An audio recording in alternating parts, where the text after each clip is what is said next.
अस्सलामुअलैकुम प्यारे बच्चों, आज मैं आपको बहुत ही दिलचस्प वाक़या सुनाने जा रही हूँ। जैसे कि एक ही रात में अल्लाह ताला ने अपने प्यारे नबी को आसमानों की सील कराई। ये वाक़या सुनकर आपको बहुत ही अच्छा लगेगा। अगर आपको अच्छा लगे तो हमें कमेंट में ज़रूर बताएं।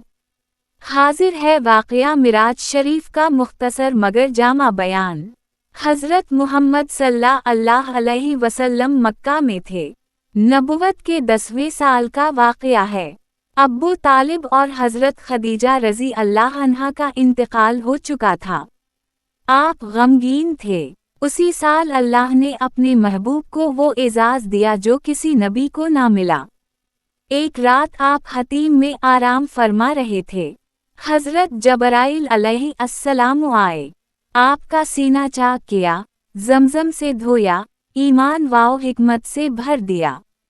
फिर बराक लाया गया। ये सफ़ेद जानवर था, घोड़े से छोटा और खच्चर से बड़ा।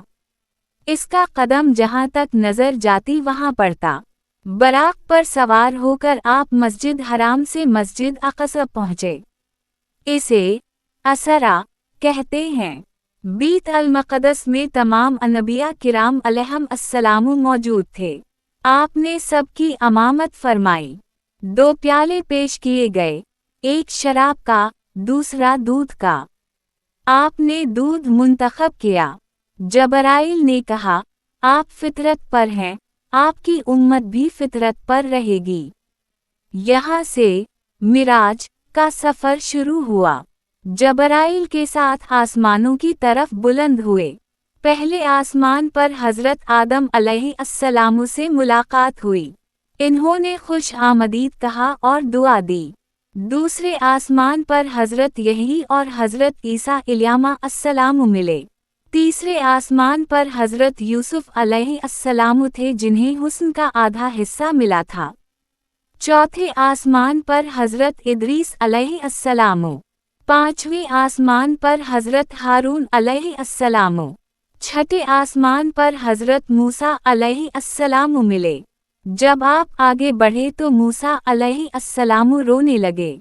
पूछा गया, क्यों रोए? फरमाया, मेरे बाद एक नौजवान नबी आया जिसकी उम्मत मेरे उम्मत से ज़्यादा जन्नत में जाएगी।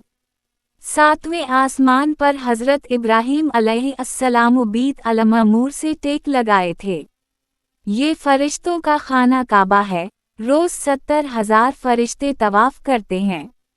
इसके बाद सदरा अल-मुंतहा तक पहुँचे। ये बैरी का दरख्त है, उससे आगे जबराइल भी ना जा सके। फरमाया, अगर मैं एक बाल बराबर आगे बढ़ूं तो जल जाऊं। यहाँ से आप अकेले क़ाब क़ौसैन के मकाम पर गए। अल्लाह से हमकलाम हुए। यहाँ तोहफ़े मिले। 1. 5 नमाजें। पहले 50 नमाजें फ़र्ज़ हुए।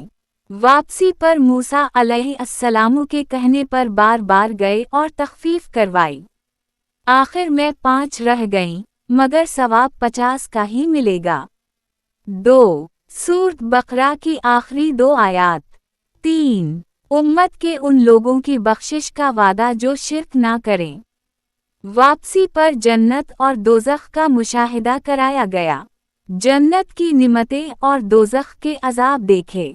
सुबह से पहले आप वापस मक्का पहुंच गए। सुबह लोगों को बताया तो किफ़ार ने मजाक उड़ाया। अबू जहल ने शोर मचाया। लोग हज़रत अबू बकर रज़ी अल्लाह अन्हा के पास गए। इन्होंने बग़ैर सवाल कहा, अगर इन्होंने कहा है तो सच है। उसी दिन सिद्दीक़ का लक़ब मिला। किफ़ार ने बीत अल-मक़दस की निशानियाँ पूछें। अल्लाह ने बीत अल-मक़दस आपकी आँखों के सामने कर दिया और आपने एक एक चीज़ बता दी। एक काफ़िले का भी बताया जो रास्ते में था, और वो वैसे ही पहुँचा। सबक 1. अल्लाह अपने बंदों को आज़माइश के बाद इनाम देता है। 2. नमाज मिराज का तोहफ़ा है, इसे ज़ाया ना करें। 3. ईमान वाले बग़ैर दलील के नबी की तस्दीक करते हैं, जैसे हज़रत अबू बकर सिद्दीक़। 4. अल्लाह हर चीज़ पर क़ादिर है। एक रात में आसमानों का सफ़र कराना इसके लिए कुछ मुश्किल नहीं। कोई और वाकया चाहिए हो तो बताएं। और ये वाकया आपको कैसा लगा आप हमें कमेंट में अपनी राय दें और अगर आपको हमारी वीडियो अच्छी लगी है तो वीडियो को लाइक करें और चैनल को सब्सक्राइब करें। शुक्रिया।